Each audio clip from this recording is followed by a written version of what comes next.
So the reason I picked Mars in particular when we think about this big question, what have we learned at Earth and what can we learn at Mars, is because Mars is our next natural target when we think about human exploration. Granted, it's not even a blank slate. We've been exploring Mars for over 50 years. But I think it's important to focus on Mars to think about what can we do there after we understand what we have done so far at Earth. So one of the most basic lessons, but perhaps one of the most profound when we think about what we've learned at Earth, is what we know about life. Life on Earth as we know it requires three things: nourishment, often in the form of minerals; energy, often that's going to be the sun; and then water. Water has an asterisk there because it's not just water. It's liquid water. And it's liquid water because that's effectively, it serves as a solvent for all of that nourishment. In fact, life as we know it, it wouldn't be able to exist if water on Earth was in aerosol or gaseous form or frozen ice. That's because it enables chemical reactions that are critical to life for animal, plant, and microbial life. And so when we think about water, it has to be in liquid form, and that has driven so much of our exploration in space so far. So I thought I would start by when we think about Mars, showing you how do we know there was water on Mars? So on the left, you were looking at the Grand Canyon here in Colorado, or excuse me, you were looking at the Colorado River here in Arizona, and you can see how it's carved through, and you see that there's really nice features. And then on the right, you're looking at the Nene Vallis at Mars, and they look awfully similar. And we call these geomorphic features. So these geomorphic features are carved in the presence of liquid water. And that's pretty fundamental here, because it's not just rivers that existed on Mars. Actually, lakes and oceans worth of water existed. In fact, we think up to maybe 30 to 50 meters of water covered the entire planet. Like that equivalent amount of water existed 3 billion years ago at Mars. In fact, we've spent the last 20 years sending over a dozen different missions to Mars to examine this question. And so if you start on the left there, we think the guiding principle was follow the water. And follow the water, we were trying to look for different signs of water. So in terms of the geology and the chemistry and in the atmosphere. And then when you think about that, it's in the broader scheme of habitability. Was Mars habitable? Because again, those three main ingredients for life are present at Mars. And then you're looking for the signs of life, and that's what a lot of the rovers are doing currently. They're looking for any sign of that kind of those metabolic signatures that life can produce. And all of this is under the guise of getting ready for human exploration.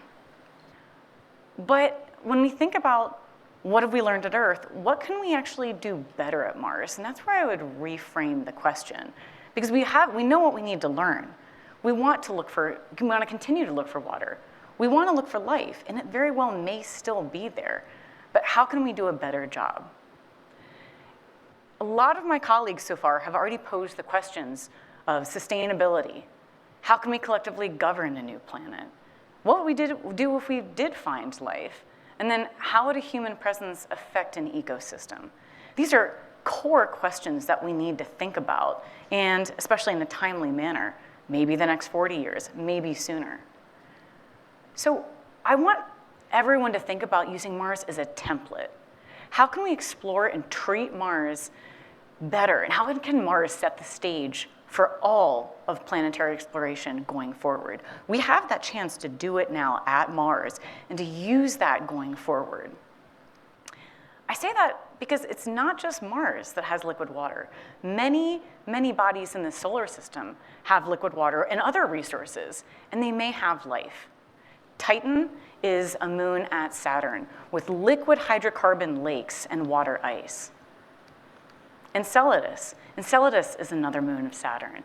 It's this it's a small moon, but it's got this ice crust, and beneath it, water is spewing out in geysers, in vents, and actually forming an entire ring at Saturn.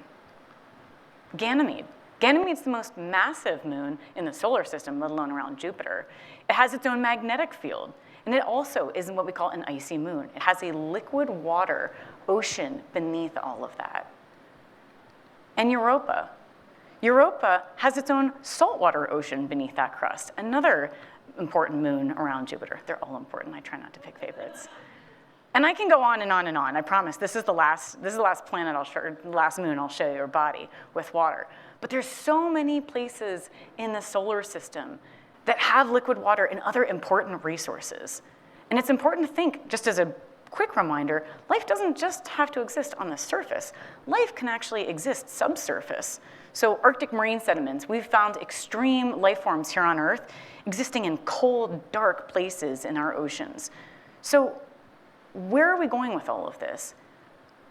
It's really important for us to seriously think about treating another planet better. We have to do better. We cannot treat land and oceans on other planets and moons the way we have on Earth.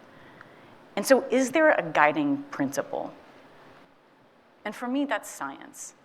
And that sounds simple and perhaps a little pie in the sky, but I'm being serious. I think it's science.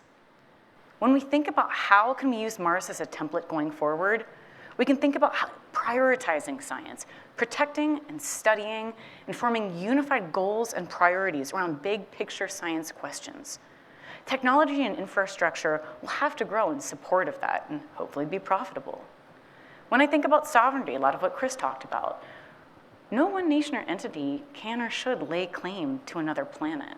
So let science be a unifier in engaging as many people as possible, and then helping us to create those laws and guidelines and how we all interact going forward in space.